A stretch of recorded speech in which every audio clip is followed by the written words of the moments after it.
네, 3월 31일 집하고 TV 진행을 맡은 앵커 김종훈입니다. 네, 안녕하세요. 아나운서 김예은입니다.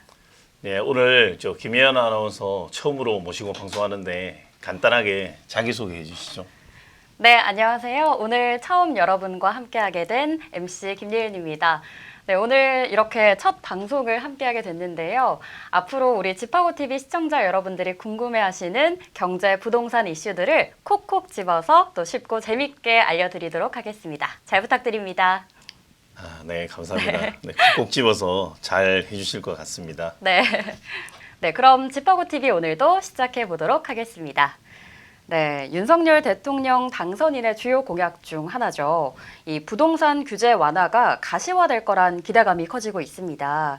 김종훈 국장님은 우선 어떤 정책이 실현될 수 있을 것이라 보시나요? 네, 대표적인 부동산 관련 공약들을 살펴보면 양도세 완화, 이런 아니면 임대차 3법 폐지 등등 정말 굵직한 정책이 많지만 여소야대 국면에서 180석을 가진 민주당이 동의를 해주지 않으면 실상 법을 개정하거나 바꾸는 것은 힘들다는 것이 이 정치권과 시장의 관측입니다.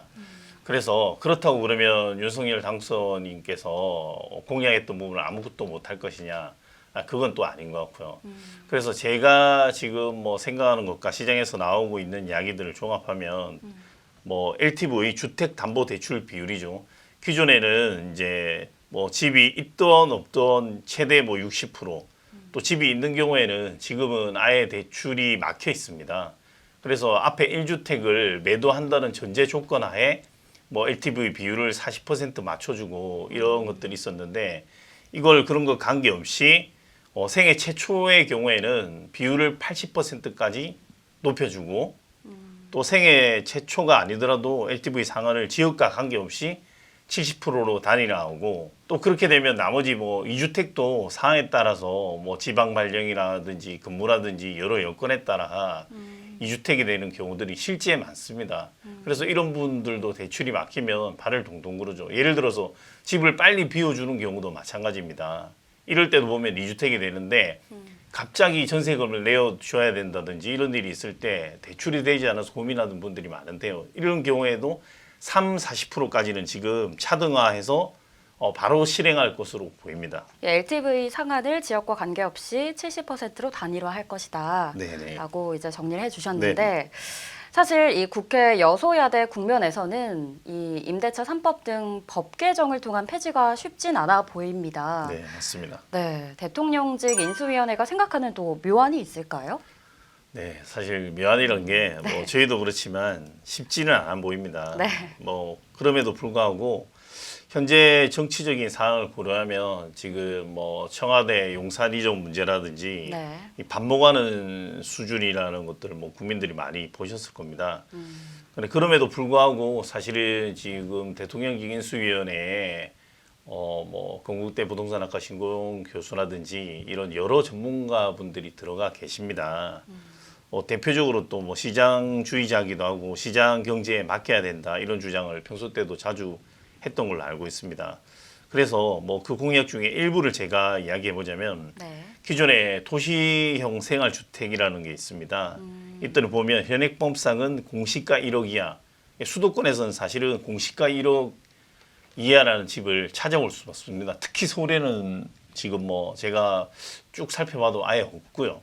경기권에서도 지금 인천 일부에 이런 주택이 있을까 말까 편이라 사실은 해당되는 주택이 거의 없습니다. 또 전용 20m 제곱 이하라고 하면 저희가 통상 한 6평 정도로 볼 수 있는데 이 이외에는 무주택으로 보지 않기 때문에 이 도시형 생활주택을 좀 늘려준다고 해서 이걸 취득하게 되면 이 무주택자 신분을 잃어버리기 때문에 소위 청년들은 청약에 되게 민감하잖아요. 그렇죠, 네. 이 청약 주택을 받아야 되는데 괜히 이런 소위 말하면 좀 이렇게 좁은 주택을 하나 삼으로 해서 청약권을 잃어버린다든지 그렇죠.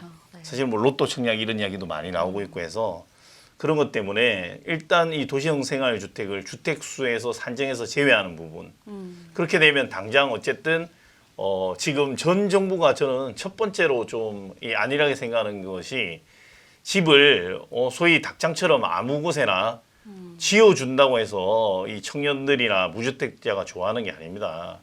지난번 때도 뭐 서울시장 선거 때라든지 좀 민주당 뭐 지금 후보로 나왔던 분이 고가주택 옆에다가 집을 짓겠다고 해서 논란이 되고 또 그 부분을 참 소위 말하면 청년들이 이 비웃는다고 하죠. 네.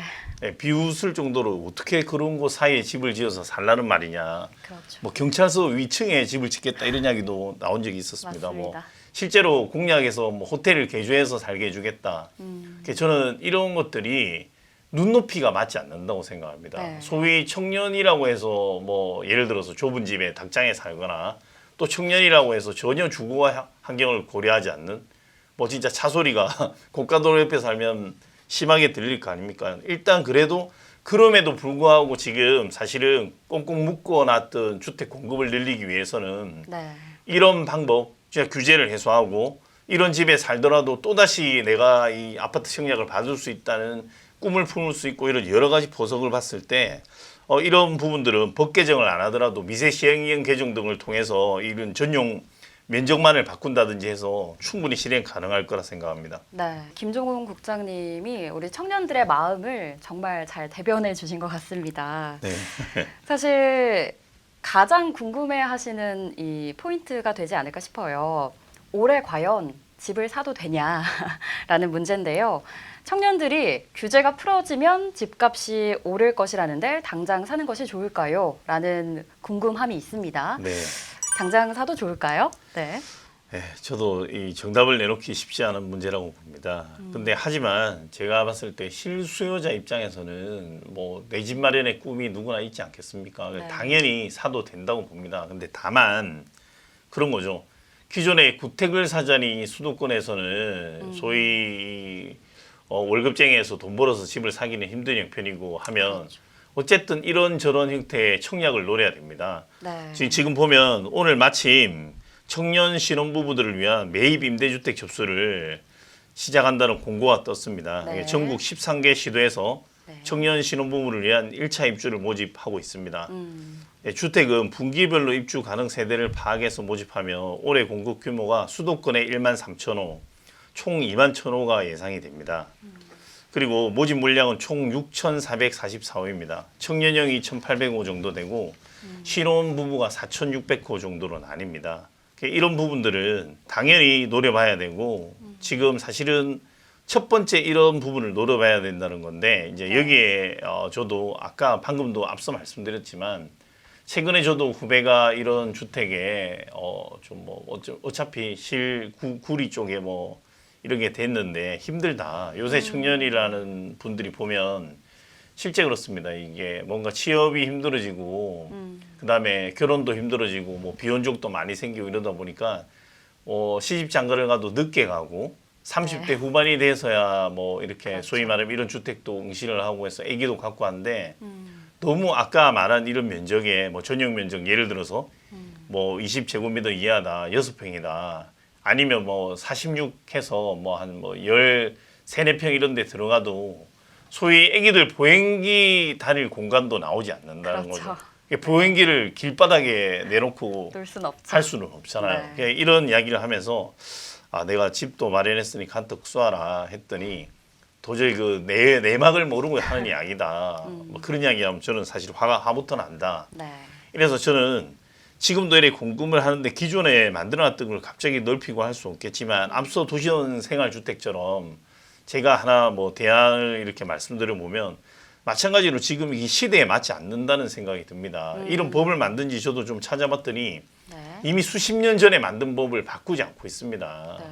그러면 지금 우리 소위 말하면 복지의 로드맵도 가면 갈수록 눈높이가 높아지지 않습니까? 그렇죠. 네. 예전에 뭐 밥만 먹고 잘 살아보자 이런 시대는 이미 지났기 때문에 저희도 좀 기존 법령을 바꿔서 주거 면적도 넓히고 네.